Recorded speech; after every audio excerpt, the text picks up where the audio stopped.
എൻ്റെ താല്പര്യമാണ്, എൻ്റെ പേഴ്സണൽ ഇഷ്ടമാണ്. എനിക്ക് ആ പടം ഞാൻ ആ റിവ്യൂവിൻ്റെ ലാസ്റ്റ് തന്നെ പറഞ്ഞിട്ടുണ്ട്, എനിക്ക് പടം ഇഷ്ടമായി. കാരണം ഞാൻ വയലൻസ് സിനിമ ഇഷ്ടപ്പെടുന്ന ഒരാളാണ്.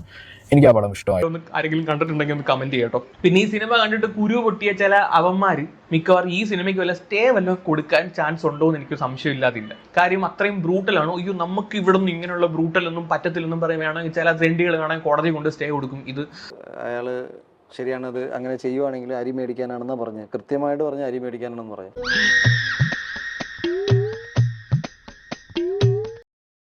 Unni Mukundan secret agent 2022 December 30 ആദ്യം മാളികപ്പുറം ഇറങ്ങിയപ്പോൾ നമ്മുടെ സീക്രട്ട് ഏജൻറ്റിൻ്റെ റിവ്യൂ ഇട്ടത്. സീക്രട്ട് ഏജൻറ്റും വൈഫും കൂടെയാണ് റിവ്യൂവും കാര്യങ്ങളൊക്കെ ഇട്ടത്. ഓക്കെ, ആ സമയത്തെ ഇഷ്യൂസും കാര്യങ്ങളും എല്ലാവർക്കും അറിയാമല്ലോ. പിന്നെ ഉണ്ണി മുകുന്ദൻ വിളിച്ചു, സംസാരിച്ചു, വഴക്ക് കാര്യങ്ങളൊക്കെ. അന്നത്തെ വീഡിയോസൊക്കെ ഇരുന്ന് കുത്തിയിരുന്ന് ഞാൻ കാണുമായിരുന്നു. ഞാൻ ആ സമയത്ത് ഷിപ്പിലോട്ട് എന്താ പറയണ്ടേ, തിരിച്ച് റീജോയിൻ ഇങ്ങനെ മുമ്പേ നിൽക്കുന്ന സമയത്ത് ഇഷ്യൂസാണ് ഈ സംഭവം. ഓക്കെ, അങ്ങനെ ഇരുന്നപ്പോഴാണ് ഒരു കാര്യം കാണാനിടയിൽ ഉണ്ണി മുകുന്ദൻ കോൾ ചെയ്യുന്നു, അത് വലിയ വിവാദമാവുകയൊക്കെ ചെയ്ത കാര്യം. ഓക്കെ, ആ ഒരു കാര്യത്തിൽ ഞാൻ ഇപ്പോഴും എന്താ പറയണ്ടേ, സായിയുടെ ഭാഗത്താണ് ശരിയെന്ന് എനിക്ക് തോന്നിയിട്ടുണ്ടായിരുന്നു. കാരണം അദ്ദേഹം എന്താ പറയണ്ടേ, ആ പറഞ്ഞ കാര്യങ്ങൾ കറക്റ്റായിട്ട് എനിക്ക് ഇപ്പോഴും ഫീൽ ചെയ്യുന്നുണ്ട് സീക്രട്ട് ഏജൻറ്റ്. കാരണം തിയേറ്ററിൽ ചെന്നിട്ട് കുഞ്ഞിൻ്റെ കാര്യങ്ങൾ, അയ്യപ്പനെ കാണണ്ടേ എന്നൊക്കെ ഈ കൊച്ചു കിടന്ന് ചെന്ന് പറയുന്നു. അപ്പോൾ ഉണ്ണി മുകുന്ദൻ വരുന്നുണ്ട്. സത്യത്തിൽ ഉണ്ണി മുകുന്ദൻ അതിനകത്ത് അയ്യപ്പൻ എന്ന പേര് മാത്രമേ ഉള്ളൂ. പക്ഷെ നമ്മുടെ ആൾക്കാരോ പുള്ളിയെ തൊഴുന്നു. അത് ഒരു കോണ്ടൻ്റാക്കി അദ്ദേഹം അത് പുറത്ത് വിടുകയൊക്കെ ചെയ്തതാണ്. പിന്നെ അത് പടത്തെ ഞാൻ കണ്ട് ബാധിക്കാൻ പോയെന്ന് അങ്ങനെ വിഷയങ്ങളും കാര്യങ്ങളും തെറിവിളികളായി. ഇപ്പോൾ ഞാൻ ആലോചിച്ച് ഇത്രയും ഒരു ഇതിൽ നിന്നൊരു വ്യക്തി, ഒരു സ്റ്റാൻഡേർഡ് ഉള്ളൊരു വ്യക്തി എന്തിനു വിളിച്ചു? ഒന്നാമത്തെ കാര്യം എന്തിനു വിളിച്ചു, സംസാരിച്ചു, അദ്ദേഹം അത് റെക്കോർഡ് ചെയ്തു, അതെടുത്ത് പുറത്ത് വിട്ടു. അപ്പോൾ ഏത് രീതി പോയെന്ന് നിങ്ങൾക്ക് എല്ലാവർക്കും അറിയാവുന്ന കാര്യങ്ങളൊക്കെ തന്നെയാണ്. പല അഭിപ്രായങ്ങളുണ്ട്. പക്ഷേ എൻ്റെ ഒരു അഭിപ്രായം, അന്നും ഞാൻ സായിയുടെ കൂടെ, ഇപ്പോഴും ആ ഒരു കാര്യത്തിൽ സായിയുടെ കൂടാണ്. പിന്നെ ഇന്നലെ മാർക്കോ പടം ഇറങ്ങി, അതിൻ്റെ റിവ്യൂവും കാര്യങ്ങളൊക്കെ കാണാനിടയായി. ഒരു 21 മിനിറ്റോളം നീണ്ടൊരു റിവ്യൂ. അതാണിപ്പോൾ സോഷ്യൽ മീഡിയയിൽ ചർച്ചയായിക്കൊണ്ടിരിക്കുന്നത്. ഓക്കെ, എന്തായാലും നമുക്ക് സായിയുടെ റിവ്യൂവിലോട്ട് നമുക്കൊന്ന് പോവാം. ഇതിലോട്ട് പോകുന്നതിന് മുമ്പ് നമ്മുടെ ചാനലൊന്ന് സബ് ചെയ്യാത്തവരൊന്ന് സബ് ചെയ്യും, പിന്നെ ലൈക്കും അതൊന്ന് ചെയ്ത് തരും. അപ്പോൾ അങ്ങനത്തെ ഒരു എന്താ പറയുക, ഫ്രഷ് എലമെന്റ്സ് ഒന്നും കഥയ്ക്കകത്തില്ല. ഒരു വെരി നോർമൽ ബേസിക് സാധനം തന്നെ ഈ റിവെഞ്ച് സാധനത്തിനകത്ത് കാണുന്ന അതേ സംഗതി. ആൻഡ് പാസം എനിക്ക് വളരെ ഓവർഡോസ് ആയിട്ട് ക്രിഞ്ചായിട്ടാണ് എനിക്ക് പേഴ്സണലി പാസം തോന്നിയത് ഈ സിനിമയ്ക്കകത്ത്. അതും ചില സമയത്ത് പാസം കാണിച്ച് കഥ പോയി തല്ലടാന്നൊക്കെ പറയാൻ തോന്നുന്ന രീതിയിലും പാസം കാണിക്കണ്ടായി. പാസം വളരെ ശോകമായി പോയിരുന്നു. ഒരു ഇങ്ങനത്തെ അൾട്രാ വയലന്റ് റിവെഞ്ച് സാധനങ്ങൾക്ക് അകത്ത് ഇപ്പൊ ഞാൻ വേറെ പടങ്ങളായിട്ടൊന്നും കമ്പയർ ചെയ്യുന്നില്ല. അങ്ങനെ കമ്പയർ ചെയ്യാൻ പറ്റിയ ഒരു സംഗതി അല്ല ഇത്. ഇതൊരു ഡിഫറെൻറ്റ് സാധനം, അതൊക്കെ വേറെ ഡിഫറെൻറ്റ് സാധനങ്ങൾ. പക്ഷേ സ്റ്റിൽ ഇതേ ജോണറിലുള്ള പടങ്ങൾ, അതായത് വയലൻസ് റിവെഞ്ച് ജോണറിലുള്ള ഇങ്ങനത്തെ സിനിമകളിൽ ശരിക്കും പാസും ശരിക്കും വർക്കൗട്ട് ആവണം. ഇത് സെന്റിമെന്റ് സീന് എനിക്ക് പേഴ്സണലി ഒട്ടും എവിടെയും ഒരു സെന്റിമെന്റ്സും കണക്ട് ആയിട്ടില്ല. എനിക്ക് വയലൻസ് പിന്നെയും കണക്ട് ആയി, സെന്റിമെന്റ്സ് ഒട്ടും കണക്ട് ആയില്ലല്ലോ. അത് എന്താ പറയാ, ഇപ്പോൾ വയലൻസ് പാടാണ്, അതുകൊണ്ട് ഇത് വയലൻസ് കാണിക്കണം എന്ന് വെച്ചിട്ട് കുറെ വയലൻസ് അതിൽ കുത്തിക്കയറ്റിയ പോലൊക്കെ എനിക്ക് തോന്നിയിട്ടുണ്ട്. പല സ്ഥലത്തും വയലൻസ് മുഴച്ചിക്കണമല്ലോ. അപ്പോൾ പാസം എനിക്ക് പേഴ്സണലി ഇതിന്റെ ഫാമിലി സെന്റിമെന്റ്സ്, ആ ഡ്രാമ പ്ലോട്ട് എനിക്ക് വർക്കായിട്ടില്ല. ബട്ട് എഗെയിൻ ഞാൻ പറഞ്ഞല്ലോ, ഈ സിനിമ ഞാൻ പേഴ്സണലി കണ്ടത് ഈ പറഞ്ഞ ഓവർ ഹൈപ്ഡ് വയലൻസ് എന്നുള്ള സാധനത്തിന് മുകളിൽ തന്നെയാണ് ഞാൻ കയറി കണ്ടത്. അങ്ങനെ വെച്ച് നോക്കുമ്പോൾ ഞാൻ പറയാം, പടത്തിന്റെ ഫസ്റ്റ് ഹാഫിൽ കംപ്ലീറ്റ് ബിൽഡപ്പ് കംപ്ലീറ്റ് ബിൽഡപ്പ്. പക്ഷെ പടത്തിന്റെ ഫസ്റ്റ് ഹാഫ് മൊത്തം ബിൽഡപ്പ് കൊണ്ടുപോയത് വില്ലന്മാരായിരുന്നു അല്ലേ? അതെ, അതിൽ പ്രത്യേകിച്ച് സംസാരിക്കാൻ പോലും ഉണ്ടായിരുന്നില്ല. ഉണ്ണി മുകുന്ദനാണെന്നുണ്ടെങ്കിലും നമ്മളെ വളരെ കുറവായിരുന്നു. വില്ലന്മാരാണ് അടിച്ച്, വില്ലന്മാരങ്ങോട്ട് കേറി അടിച്ച്. അത് എസ്പെഷ്യലി നമ്മുടെ ഇയാള് ജഗദീഷ് ഏട്ടൻ തൂക്കി അടിച്ച് സാധനം എടുത്തിട്ട് കൊണ്ടുപോയിട്ടുണ്ട്. എൻ്റെ ഒരു അഭിപ്രായത്തിൽ ജഗദീഷേട്ടൻ്റെ കാര്യം എടുത്ത് പറയുകയാണെങ്കിൽ ആ ഇൻട്രോ സീൻ വേറെ ലെവലാക്കി കഴിഞ്ഞ്. പിന്നീട് എന്താ പറയണ്ടേ, ജഗദീഷിനെ കൊണ്ട് എന്തോ ഈ തുമ്പിയെ കൊണ്ട് കല്ലടിപ്പിക്കുക എന്ന് പറയത്തില്ലേ, അതുപോലെ ആയിട്ട് എനിക്ക് ഫീൽ ചെയ്തേ. പുള്ളി ഇങ്ങനെ നടന്നൊക്കെ വന്നിട്ട് പുള്ളിയുടെ എൻ്റെ ഈ ചൂണ്ടുവരലൊക്കെ ഇങ്ങനെ വെച്ചിട്ട് ഇങ്ങനൊരു ഡയലോഗ് എല്ലാം മിക്ക പടത്തിലും കാണുന്നതൊക്കെ തന്നെ. പുള്ളിയെ കൊണ്ട് ശരിക്കും എന്താ പറയണ്ടേ, ആ ഒരു രീതിയിലാണ് ഹാർഡ്. പക്ഷേ ഇതിനെക്കാട്ടിലും എനിക്കിഷ്ടപ്പെട്ടത് ഓസലറിലാണ്. അത് വേറെ ലെവലായിരുന്നു. പക്ഷെ ഇതിനകത്ത് എന്താ, ആ ഇൻട്രോ കൊള്ളാം, ഇൻട്രോയും കാര്യങ്ങളൊക്കെ പക്കയായിരുന്നു. ആ ഒരു സംഭവം വേറെ ലെവലായിരുന്നു. അത് കാണുന്നവർക്ക് മനസ്സിലായി കാണും. പിന്നെയെന്ന് പറഞ്ഞത്, പിന്നെ ഈ പറയുന്ന സായി ചേട്ടൻ പറയുന്ന കൂട്ട് ഈ സെൻറ്റിമെൻറ്റ്സും കാര്യങ്ങളും ഒക്കെ ഉണ്ട്. അത് ഓവറായിട്ടുള്ള പടത്തിനത് വേണം. പിന്നെ ചിലവർ പറയുന്നുണ്ട് ഈ ക്ലൈമാക്സിൽ, അതും ഈ വീഡിയോക്കകത്ത് വന്നു, ക്ലൈമാക്സിൽ എല്ലാത്തിനെയും എന്താ വെട്ടി നിരത്തുമ്പം ഈ വില്ലന്മാരെ മാത്രം സിമ്പിളായിട്ട് ഒതുക്കുന്ന രീതിയിലൊക്കെ പറയുന്നുണ്ട്. അതൊക്കെ ആ പടത്തിന് ആ ഒരു സിറ്റുവേഷൻ ഇല്ല, അത് വേണ്ട, അത് സിമ്പിളായിട്ടേ ചെയ്യാൻ പറ്റത്തുള്ളൂ. ഞാനിപ്പോൾ അത് കഥ ഇവിടെ പറയുന്നില്ല, അല്ലെങ്കിൽ അത് പറഞ്ഞുകൊണ്ടിരിക്കേണ്ടി വരും. ഓക്കെ, എന്നാലും അദ്ദേഹത്തിൻ്റെ അടുത്ത വീഡിയോ ഒന്ന് കാണാം. ഇട്ടും വയലൻസും കൂട്ടണമല്ലോ എന്ന് വിചാരിച്ചിട്ടാണ് ആ സാധനം വെക്കുന്നത്. But still as A director അതൊന്നും എന്ത് ചെയ്യാൻ സാധനങ്ങളൊന്നും ഉണ്ടായില്ല. അല്ല പറഞ്ഞേ, ഫസ്റ്റ് ഹാഫിന്റെ എൻഡിൽ വരുന്ന ആ ഒരു പ്രത്യേക ഫൈറ്റിന്റെ പോർഷൻ ഇത്ര ഉള്ളത് ഇത്രയാക്കി കഴിഞ്ഞാൽ എന്തായി? സെക്കൻഡ് ഹാഫ് നമുക്ക് ഒന്നും കൂടി ഒന്ന് ഇൻട്രസ്റ്റിംഗ് ആയിട്ട് വരും. കാരണം ഇവിടെ കാണിക്കാൻ ഈ ഫസ്റ്റ് ഹാഫിന്റെ ലാസ്റ്റിൽ കാണിക്കുന്ന ഒരു വയലൻസ് സാധനങ്ങളുണ്ട്. പക്ഷെ ആ വയലൻസ് സാധനങ്ങൾ ഒട്ടും എന്തായില്ല, ഇതാണ് വയലൻസ് എന്നുള്ളത് നാട്ടുകാർക്ക് തോന്നിയുള്ളൂ. മനസ്സിലായി? അപ്പൊ സെക്കൻഡ് ഹാഫിലെ വയലൻസിനോട് മാച്ച് ആവാത്ത രീതിയിലുള്ള ഒരു സാധനമായി പോയി. അത് നേരെ മറിച്ച് എന്താ പറയുക, സെക്കൻഡ് ഹാഫും ഇതും തമ്മിൽ തന്നെ ഒരു വലിയ മാറ്റമുണ്ട്. ഹെവി കനുള്ള സാധനം ഒന്നും ഇങ്ങനെയാണ് നിൽക്കുന്നത്. അപ്പൊ ഹോൾ ടോട്ടൽ പറഞ്ഞു കഴിഞ്ഞാൽ, പ്രത്യേകിച്ച് നിങ്ങൾ കഥയുടെ സൈഡോ അല്ലാന്നുണ്ടെങ്കിൽ ഇതിന്റെ സ്റ്റോറി ലൈനോ അങ്ങനെ നോക്കിയിട്ട് സിനിമ കാണാൻ പോകുന്നവർക്ക് ഈ സാധനം ഇതെന്തോന്ന് കഥയുടെ എന്നുള്ളത് തോന്നാം. സ്റ്റോറി നോക്കിപ്പോയാൽ ഈ പറയുന്ന കാര്യങ്ങളൊക്കെ അദ്ദേഹം പറയുന്നതിനും കാര്യമൊക്കെ ഉണ്ട്, സ്റ്റോറി നോക്കിപ്പോയാൽ. പക്ഷെ സ്റ്റോറി അല്ല ഇവിടെ മെയിനായിട്ട്, വയലൻസ് എന്ന് പറഞ്ഞിട്ടാണ് ഈ പടം ഇറങ്ങിയിട്ടുള്ളത്. അപ്പോൾ പിന്നെ അത് കാണാൻ പോയാൽ മാത്രം മതി, അത് വേറെ അവർ പറഞ്ഞിട്ടുണ്ട് ഓൾറെഡി, വേറെ ഒന്നും പ്രതീക്ഷിച്ച് വരണ്ട വയലൻസ്. പിന്നെ ഫസ്റ്റ് ഹാഫിൻ്റെ കാര്യങ്ങൾ, എന്താ ഇൻ്റർവൽ ഫൈറ്റിൻ്റെ കാര്യം അദ്ദേഹം പറയുന്നുണ്ട്. ആ ഇൻ്റർവൽ ഫൈറ്റ് അത് കറക്റ്റായിട്ട് തന്നെ അവരവിടെ പ്രസൻറ്റ് ചെയ്തിട്ടുണ്ട്. കാരണം അവിടെ എന്താ പറയണ്ടേ, ആ ഒരു ഫൈറ്റ് അത് കാണുന്നവർക്കേ മനസ്സിലാകത്തുള്ളൂ. അതിൻ്റെ കുറച്ച് ഇമോഷൻസും പിന്നെ ചില ഡയലോഗുകൾ. ഇപ്പം മാർക്കോ എന്ന് പറയുന്നൊരു സൈക്കോ ക്യാരക്ടറാണ്. ഓക്കെ, ഇപ്പോൾ ഒരുത്തിൻ്റെ കൈ വെട്ടിക്കഴിഞ്ഞിട്ട് അവൻ്റെ അടുത്ത് ചെന്ന് ചോദിച്ചിട്ട് നിനക്ക് വേദനിക്കുന്നുള്ളതെന്ന് ചോദിക്കുമ്പോൾ ചിലപ്പോൾ അതൊരു കോമഡി ആയിട്ട് ചിലപ്പം പലർക്കും തോന്നും. അത് പടം കണ്ടവർക്ക് മനസ്സിലാവും. ചിലർക്ക് തോന്നുമായിരിക്കും എന്ത് ഡയലോഗ് അടിക്കുന്നേ എന്നുള്ള രീതിയിൽ. പക്ഷെ ഒരു സൈക്കോ ആയിട്ട് നിൽക്കുന്നവൻ, അല്ലെങ്കിൽ പിന്നെ അവൻ്റെ മനസ്സ് ക്രിമിനലായിട്ട് നിൽക്കുന്നവൻ, അവൻ ഈ ഡയലോഗേ അടിക്കത്തുള്ളൂ. അതങ്ങനെയുള്ളവർക്കേ അതറിയത്തുള്ളൂ അതിൻ്റെ കാര്യങ്ങളൊക്കെ. എന്നിട്ട് അവർക്ക് വേണ്ടി അവൻ എന്തും ചെയ്യുന്ന രീതിയിലാണ്. അതിപ്പം അവസാനത്തെ ഫസ്റ്റ് ഹാഫിൻ്റെ അവസാനത്തെ ഒരു 5 മിനിറ്റ് ഒരു കട്ടറുമായിട്ട് ഇറങ്ങുന്നുണ്ട്. അത് ആ വയലൻസിൻ്റെ സെക്കൻഡ് ഹാഫിലെ വയലൻസിൻ്റെ ഒരു തുടക്കമാണ്. അല്ല ഫസ്റ്റിലേ തന്നെ വെട്ടും കുത്തുമായിട്ട് വരുമ്പോൾ ഒരു സ്റ്റോറി ആകുമ്പോൾ അത്യാവശ്യം കുറച്ച് മാർക്കോ എന്നവർ പറയുന്ന ക്യാരക്ടർ ഫാമിലിക്ക് വേണ്ടി ജീവിക്കുന്ന ഒരു ആളാണ്.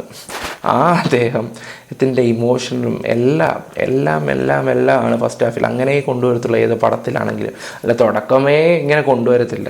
അപ്പോൾ ഈ ഒരു കാര്യത്തിനോടൊന്നും എനിക്ക് അങ്ങനെ യോജിപ്പും കാര്യങ്ങളില്ല. പിന്നെ ഒരു 10-21 മിനിറ്റോളം ഈ ഒരു റിവ്യൂ ഉണ്ടായിരുന്നു. അതിൻ്റെ ഒരു ആവശ്യമില്ല.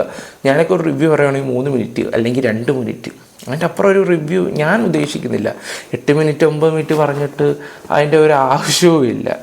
ഇതിപ്പം എങ്ങനെ പോയാലും പടം കാണേണ്ടവരാണെങ്കിൽ പോയി കാണും, അതങ്ങനെയാണ്. കാരണം ഒരു കാര്യം ഞാൻ പറയാം, ഇപ്പം ഈ മലയാളത്തിലാണെങ്കിലും ഈ മലയാളത്തിൽ മാത്രമേ ഉള്ളൂ ഇത്രമാത്രം ഈ റിവ്യൂ കണ്ടിട്ട് പോകുന്ന കുറേ ആൾക്കാർ. ദയവ് ചെയ്ത് ഈ റിവ്യൂ കണ്ടിട്ട് ആരുടെ അഭിപ്രായങ്ങൾ നോക്കാനൊന്നും പോകരുത്. പിന്നെ ഈ പടം ഒരിക്കലും ഗർഭിണികളും ഒന്നും കാണാനൊന്നും പാടില്ല. ഈ പറയുന്നത് ഞാൻ തന്നെ ഏത് പടം ഇരുന്ന് കാണുന്നത്, ഞാൻ സെക്കൻഡ് ഹാഫ് ആയപ്പോൾ ഇങ്ങനെ ഇരിക്കുകയായിരുന്നു. എൻ്റെ കിളി പാറുന്ന കുറേ സീനുണ്ടായിരുന്നു, അതുകൊണ്ട് ഞാൻ പറഞ്ഞു പോയതാണ്. എന്നാലും നമുക്ക് ഇദ്ദേഹത്തിന് ഇപ്പം അത് കഴിഞ്ഞിട്ട് സോഷ്യൽ മീഡിയയിൽ എല്ലാവരും കൂടെ വന്ന് അറ്റാക്ക് ചെയ്യാൻ തുടങ്ങിയിട്ടുണ്ടായിരുന്നു. അത് സംബന്ധമായിട്ട് അദ്ദേഹം ഒരു മറുപടിയായിട്ട് വരുന്നുണ്ട്, ഞാൻ അതൊന്ന് വെക്കാം. അപ്പം അത് കണ്ട് അതിൻ്റെ കമൻറ്റ് ബോക്സ് കണ്ടിട്ട് വേണമെന്നെങ്കിൽ കാർ കയറി വന്നിരുന്ന് ആ മൂവീൻ്റെ പോസിറ്റീവ് സൈഡ് മാത്രം പറഞ്ഞിട്ട് പോയിരുന്നു. ഓക്കെ, പോസിറ്റീവ് സൈഡ് മാത്രം പറഞ്ഞിട്ട് പോയാൽ പിന്നെ മക്കളെ വേറെ ലെവലിലായിരുന്നു. ഈ ഏജൻറ്റിനെ കൊണ്ട് ഉണ്ണി പറയിപ്പിച്ചു, അങ്ങനെയായിരിക്കും ഗെയിം. മനസ്സിലായ? ഇന്നലെ കുറ്റം പറഞ്ഞ ഏജന്റ്, ഇന്നലെ അയ്യപ്പൻ എന്ന് വിളിച്ച ഏജന്റ് ഇന്ന് മാർക്കോയെ കൈയടിച്ചു. അപ്പോൾ ഇത് വേറെ രീതിയിൽ സാധനങ്ങൾ. ഇത് ഞാൻ പറഞ്ഞല്ലോ, ഫോർ മീ ഞാൻ സിനിമ കാണുന്നതും അതിൻ്റെ ഒപ്പീനിയൻ പറയുന്നതും കംപ്ലീറ്റ്ലി എൻ്റെ പേഴ്സണൽ താല്പര്യങ്ങൾക്ക് അനുസരിച്ചിട്ടാണ്. ഞാൻ വേറെ ഒരുത്തൻ്റെ വാക്കോ പൈസയ്ക്കോ ഞാൻ നിൽക്കാറില്ല.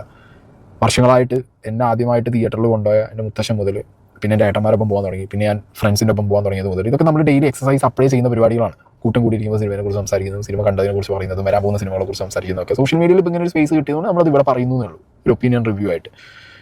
അപ്പോൾ ഞാൻ പറഞ്ഞല്ലോ, എനിക്ക് ഇപ്പോൾ ഞാൻ തന്നെ കുറേ പേരോട് പേഴ്സണലി സംസാരിച്ചപ്പോൾ ഇന്നലെ അവർ ഞാൻ പറഞ്ഞ മറ്റേ ടൊമാറ്റോ പാക്കറ്റ് പൊട്ടിയ സാധനമൊക്കെ, അതുപോലെ ചില ഡയലോഗ് ഡെലിവറിയിൽ വന്നിട്ടുണ്ടായിരുന്ന ഒരു ക്രിഞ്ചിനെസ്, പാസത്തിലുണ്ടായിരുന്ന ഒരു ക്രിഞ്ചിനെസ്, ഇത് അവരും പറയുന്നുണ്ട് പേഴ്സണലി സംസാരിക്കുമ്പോൾ. പക്ഷേ വീഡിയോയിൽ ഒന്ന് പറയാൻ അവർക്ക് മടിയാണ്, പേടിയാണ് ആക്ച്വലി.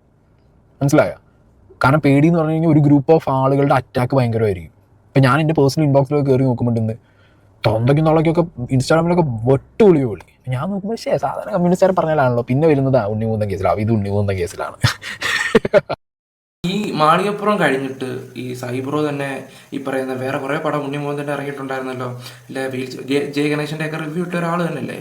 അപ്പം പിന്നെ അതിനോട് വലിയ കാര്യങ്ങളൊന്നുമില്ല. അപ്പം ആ ഒരു രീതി എടുത്താൽ മാത്രമേ ഉള്ളൂ. സാധാരണ ഒരു പടം വന്ന് എങ്ങനെ റിവ്യൂ പറയുന്നു ആ രീതിയിൽ അങ്ങ് പറഞ്ഞാൽ മതിയായിരുന്നു.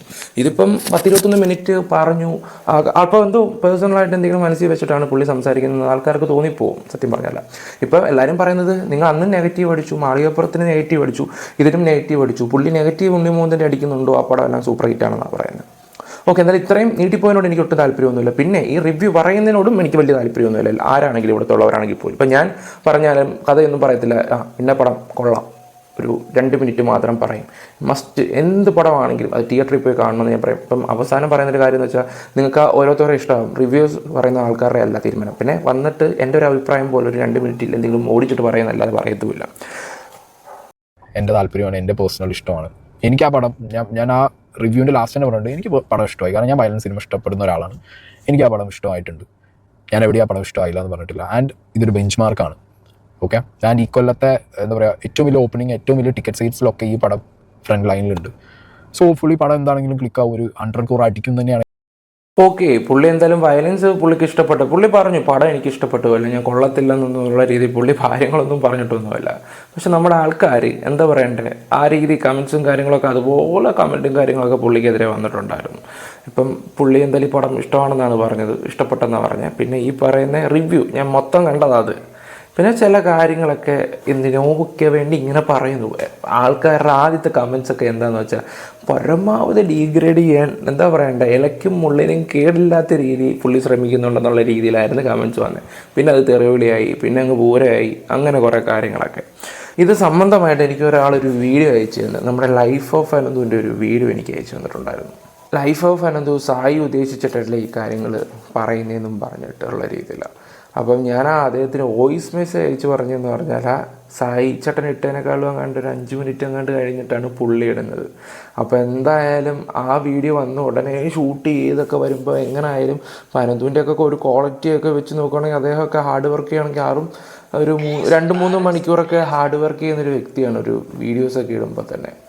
ഓക്കെ, അപ്പം അങ്ങനെ ആവാൻ ചാൻസ് ഇല്ലെന്നാ എന്തായാലും ഞാൻ ആ വീഡിയോ ഒന്ന് വെച്ചത്. അങ്ങനെയാണോ നിങ്ങളുടെ തിയേറ്ററിലും ഉണ്ടായെന്ന് ഒന്ന് താഴെ ഒന്ന് ആരെങ്കിലും കണ്ടിട്ടുണ്ടെങ്കിൽ ഒന്ന് കമന്റ് ചെയ്യട്ടോ. പിന്നെ ഈ സിനിമ കണ്ടിട്ട് കുരു പൊട്ടിയ ചില അവന്മാര് മിക്കവാറും ഈ സിനിമയ്ക്ക് വല്ല സ്റ്റേ വല്ലതും കൊടുക്കാൻ ചാൻസ് ഉണ്ടോ എന്ന് എനിക്ക് സംശയമില്ലാതില്ല. കാര്യം അത്രയും ബ്രൂട്ടലാണോ, അയ്യോ നമുക്ക് ഇവിടെ നിന്ന് ഇങ്ങനെയുള്ള ബ്രൂട്ടലൊന്നും പറ്റത്തില്ലെന്നും പറയുകയാണെങ്കിൽ ചില ട്രെൻഡുകൾ കാണാൻ കോടതി കൊണ്ട് സ്റ്റേ കൊടുക്കും, ഇത് പിള്ളേരെ ഭയങ്കരമായിട്ട് ഇതാക്കും, മാനസിക നില തെറ്റിക്കും എന്നൊക്കെ പറഞ്ഞിട്ട് വേണമെങ്കിൽ അങ്ങനെ കൊടുക്കാൻ ചാൻസ് ഉണ്ട്. മാർക്കോ സിനിമയുടെ ആരെങ്കിലും ഇത് കാണുന്നുണ്ടെങ്കിൽ അങ്ങനെയുള്ള കഴിപ്പണം കെട്ടവന്മാർ വരാൻ ചാൻസ് ഉണ്ട്. സോ നിങ്ങൾ ഇപ്പോഴേ ഒരു മുൻകരുതൽ എടുത്ത് വെക്കുക. കാരണം ഇത്രയും ബ്രൂട്ടൽ വയലൻസ് ഉള്ള സിനിമ നമ്മുടെ മലയാളത്തിൽ ഇതുവരെ ഉണ്ടായിട്ടില്ല, ഇന്ത്യൻ സിനിമയിൽ ഇതുവരെ ഉണ്ടായിട്ടില്ല എന്നാണ് എനിക്ക് തോന്നുന്നത്. ഞാൻ അധികം കണ്ടിട്ടില്ല. നമ്മുടെ സെൻസർ ബോർഡ് എത്രമാത്രം ബ്രൂട്ടൽ സീൻസ് അനുവദിക്കും അത്രയും ബ്രൂട്ടൽ സാധനം ഇതിനകത്ത് കുത്തിക്കയറ്റി വെച്ചിട്ടുണ്ട്, അത്രയും കിടിലമായിട്ട് അവരെടുത്ത് വെച്ചിട്ടുണ്ട്. അന്നേരം അതുകൊണ്ട് ഇത് എന്തോലും കുരുകുട്ടുന്ന കുറേ അവന്മാർ വരും, ഇതൊക്കെ ഇങ്ങനെയുള്ള പടങ്ങൾ നിരോധിക്കണം എന്നൊക്കെ പറഞ്ഞ് കുറേ കഴിപ്പണം കിട്ടവന്മാർ മിക്കവാറും വരാൻ നല്ല ചാൻസ് ഉണ്ട്. സോ അതുകൊണ്ട് മാർക്കോ ടീംസ് ഒന്ന് കരുതിയിരുന്നു. പിന്നെ എനിക്ക് മെസ്സേജ് പറഞ്ഞ പുള്ളി സായി അല്ലേ ഉദ്ദേശിച്ച്, ഒരിക്കലും അല്ലെന്നുള്ള രീതിയിലാണ് പറഞ്ഞത്. ഇതിപ്പോൾ ചില ആൾക്കാർ തെറ്റിദ്ധാരണ എന്നുള്ള രീതിയിൽ ചില ട്രോളിലൊക്കെ ഞാൻ ഈ വീഡിയോസ് കാണാൻ ഇടയായിട്ടുണ്ട്, അതും ഇതും കൂടെ വെച്ചിട്ട്. അപ്പം ഒരിക്കലും അല്ല, ഈ പറയുന്ന സായി ചേട്ടൻ ഇട്ടതിനെ കണ്ട് ഇത്ര 3-5 മിനിറ്റ് കഴിഞ്ഞതിന് ശേഷമാണ് സത്യത്തിൽ ഇദ്ദേഹം ഈ വീഡിയോ ഇടുന്നത് തന്നെ. അപ്പോൾ പിന്നെ നിങ്ങളൊന്ന് ആലോചിച്ച് നോക്ക്. പിന്നെ ആൾക്കാർ പല രീതിയിൽ എങ്ങനെയെങ്കിലും എന്താ ഒരു ട്രോൾ ഉണ്ടാക്കാൻ എല്ലാവർക്കും എളുപ്പമാണ്. ട്രോളിൻ്റെ കാര്യം പറഞ്ഞപ്പോഴാണ് ഉണ്ണിമൂന്തൻ്റെ ട്രോള് കയറി വന്നത്. അത് ഞാനൊന്ന് വെച്ച് തരാം. പഴയ ട്രോളാണ്, അതെല്ലാം കൂടെ ചേർത്തിട്ടാണ് ഇപ്പോൾ സായിക്ക് എതിരെ അടിക്കുകയൊക്കെ ചെയ്തത്. അതൊന്ന് ഞാൻ വെച്ച് തരാം. ഉണ്ണിയും ഒരു സോഷ്യൽ മീഡിയ ഒരു ഇൻഫ്ലുവൻസറും നിങ്ങൾ തമ്മിൽ ഒരു വാക്കുതർക്കമുണ്ടായി. അതോ അത് ഞാനല്ല, അതിപ്പോ ഭയങ്കരമായിട്ട് ഇങ്ങനെ അതിന്റെ ഓഡിയോ ഇങ്ങനെ പോയിക്കൊണ്ടിരിക്കണ്ടേ. ഞാൻ ഓർക്കുന്നു, വല്ലാതെ ഓർക്കുന്നു. അത് ഞാൻ പറഞ്ഞിട്ട് സിനിമയായിട്ട് കാണാതെ ഒരു സ്പെക്യുലേഷൻസും മറ്റു കാര്യങ്ങളൊക്കെ വരുമ്പോൾ അങ്ങനെയാ തോന്നുന്നത്. എനിക്ക് സഹിക്കാൻ പറ്റില്ല കുറെ കാര്യങ്ങളൊക്കെ. സ്വാഭാവികം. പിന്നെ ഞാൻ മനസ്സിലാക്കുന്നു അത് ജീവിക്കാൻ വേണ്ടിയാണ്. ക്ഷമിക്കണം, ഉപദ്രവിക്കരുത്, ജീവിതമാണ്. അയാള് പറയുന്നത് അയാള് ശരിയാണത്, അങ്ങനെ ചെയ്യുവാണെങ്കിൽ അരി മേടിക്കാനാണെന്നാ പറഞ്ഞത്. കൃത്യമായിട്ട് പറഞ്ഞ അരി മേടിക്കാനാണെന്ന് പറഞ്ഞു.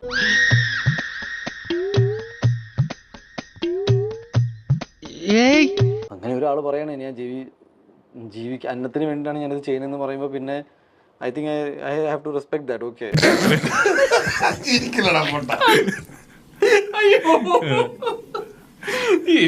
ഒരാൾ പച്ചയ്ക്ക് പറഞ്ഞു ഞാനിത് ഇങ്ങനെയൊക്കെ ചെയ്യുന്നതും സംസാരിക്കുന്നതും എൻ്റെ ഊഹാബോധങ്ങൾ പങ്കുവെക്കുന്നതും അത് നിങ്ങളെ ഏത് രീതിയിൽ ബാധിച്ചാലും എനിക്ക് വിഷയമല്ല. ബിക്കോസ് ഞാൻ അരി മേടിക്കാനാണെന്ന്. നമ്മൾ ഈ നാണം കേട്ടല്ലോ. ഞാനും ജീവിക്കാൻ വേണ്ടി തന്നെയാണ് ഈ പണിയെടുക്കുന്നത്. പുള്ളിയും അത് ചെയ്യണേ. ഞാൻ ഒരുപാട് തെറിയൊക്കെ പറഞ്ഞിട്ടുണ്ട് പുള്ളിനെ. അയ്യോ ഓർമ്മിപ്പിക്കല്ലേ പൊന്നെ. അതൊന്നും സാരമില്ല, ഇവൻ ഇതൊക്കെ പറയുവാ. പുള്ളിയുടെ വീട്ടിൽ അച്ഛനും ഉണ്ടാവും, അമ്മയുണ്ടാവും, ഭാര്യ ഉണ്ടെന്ന് ഞാൻ മനസ്സിലാക്കുന്നു. സുഹൃത്തുക്കളോ കുട്ടികളോ ഉപയോഗിട്ട് ഈ അരി ആ വീട്ടുകാർ തന്നെ കഴിക്കണ്ടാവുക. സ്വാഭാവികം. അപ്പൊ എന്റെ തെറി കേട്ടിട്ട് ഒരു വീട്ടിൽ ഒരു നല്ല കാര്യം സംഭവിച്ചിട്ടുണ്ടെങ്കിൽ അത് ഐ വെൽക്കം ഇറ്റ്.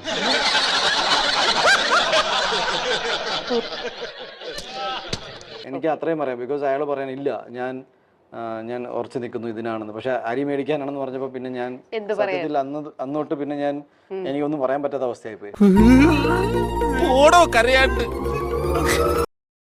ഈ സോഷ്യൽ മീഡിയയിൽ ഒരു ചർച്ചയുണ്ട്. ഈ പറയുന്ന കൂട്ട് ഉണ്ണിമൂന്നിനായിട്ടുള്ള ഇഷ്യൂ കഴിഞ്ഞതിന് ശേഷം പിന്നെ അവർ പരസ്പരം സംസാരിച്ചു. ആ സംസാരിച്ചതിന് ശേഷം ഇദ്ദേഹം പറഞ്ഞിട്ടുണ്ട് ഇന്ന പോലെ അരി മേടിക്കാനാന്നുള്ള രീതിയിലാണ്. അപ്പോൾ ഉണ്ണി പറഞ്ഞ് നിങ്ങൾ കേട്ടില്ലേ, അദ്ദേഹത്തിന് പിന്നെ വേറെ ഒന്നും എന്താ പറയണ്ടേ, സംസാരിക്കാൻ വേറെ ഒന്നുമില്ല. അപ്പോൾ അദ്ദേഹത്തിൻ്റെ 4 തെറി കേട്ടിട്ട് അരി മേടിക്കുന്നെങ്കിൽ ഓക്കെ, ആ ഒരു രീതിയിൽ തന്നെ. എന്തായാലും ആ ഒരു ചാപ്റ്റർ അദ്ദേഹം പണ്ടേ വിട്ട കേസാണ്. ഇപ്പോൾ ഇതൊക്കെ കുത്തി അറിയാമല്ലോ, ഒരു വിഷയം വന്ന തൊട്ട് കർപ്പൂരം വരെ പൊക്കിയെടുക്കുന്നതാണ് നമ്മുടെ ആൾക്കാരുടെ ഒരു രീതി. അപ്പോൾ അത് പറഞ്ഞതേ ഉള്ളൂ. അപ്പോൾ ഇത് മാത്രമല്ല, പല റിവ്യൂസസ്, അതായത് നമ്മുടെ ഷെസാം, പിന്നെ ഈ പറയുന്ന അശ്വിൻ കോക്ക്, അവരുടെയൊക്കെ കുറച്ച് അഭിപ്രായങ്ങളും കാര്യങ്ങളും ഒക്കെ ഉണ്ട്. ജസ്റ്റ് നമുക്ക് അതും ഒന്ന് വെക്കാം. ഭീകരമായിട്ടുള്ള ഹൈ കിട്ടിയിട്ടുണ്ട്, നല്ല ഹൈ കിട്ടിയിട്ടുണ്ട്.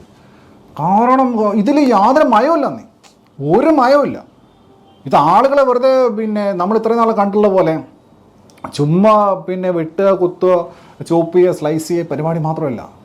അത് ബ്രൂട്ടാലിറ്റിയുടെ അങ്ങേയറ്റം. അതിൽ no gender discrimination, no age disparity, കുട്ടികൾ, പിന്നെ സ്ത്രീകൾ, അല്ലെങ്കിൽ പ്രായ ആളുകൾ, അങ്ങനെയൊന്നുമില്ല.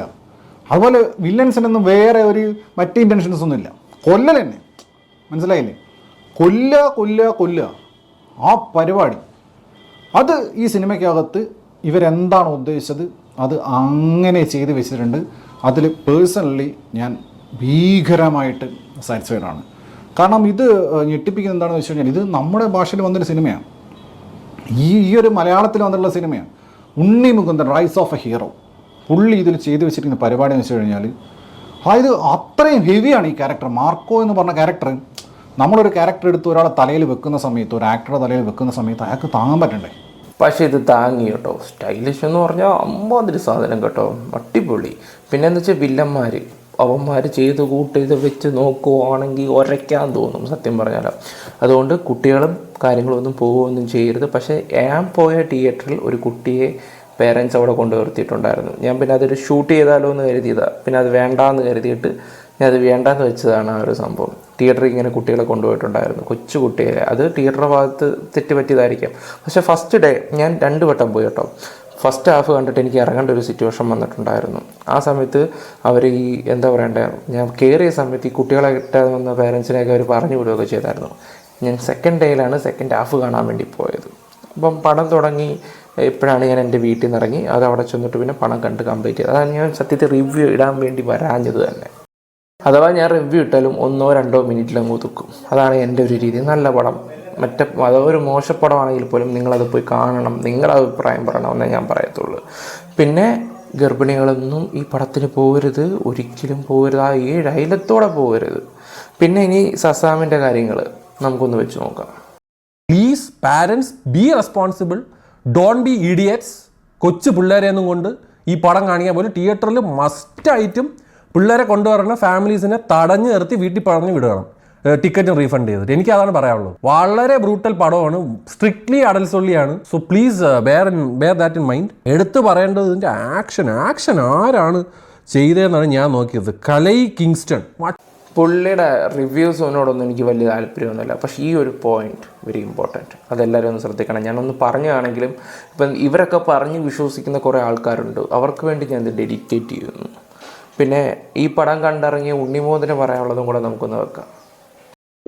ഒരു വയലന്റ് ആക്ഷൻ മൂവി ആയിരിക്കും, ബട്ട് എല്ലാവർക്കും കാണാൻ പറ്റുന്ന സിനിമയാണ്. ഡെഫിനറ്റ്ലി എ സർട്ടിഫിക്കറ്റ് വരുമ്പോൾ ഉണ്ടാവുന്ന ഈ ഡൗട്ടുകളൊക്കെ ഉണ്ടാവില്ല. But it's A very theatrical entertainer. നിങ്ങൾ സിനിമ തിയേറ്ററിൽ കാണേണ്ട ചില രീതിയുണ്ട്. നമ്മൾ അതുകൊണ്ട് തന്നെയാണ് KGF ഒക്കെ ഒരിക്കപ്പോൾ ഞാൻ കേൾക്കുന്നുണ്ടായിരുന്നു മലയാളത്തിൽ ഇത്തരം സിനിമകൾ വരുമോ ഇല്ലയോ എന്ന്. ബട്ട് എനിക്കും ഒരു ആഗ്രഹം ഉണ്ടായിരുന്നു. അപ്പോൾ KGF-ലെ റൈ ബസൂർ സാറിനെ കൊണ്ടുവന്നു. ഹനീഫിന്റെ വൺ ഓഫ് ദി ബെസ്റ്റ് മൂവിയാണ്.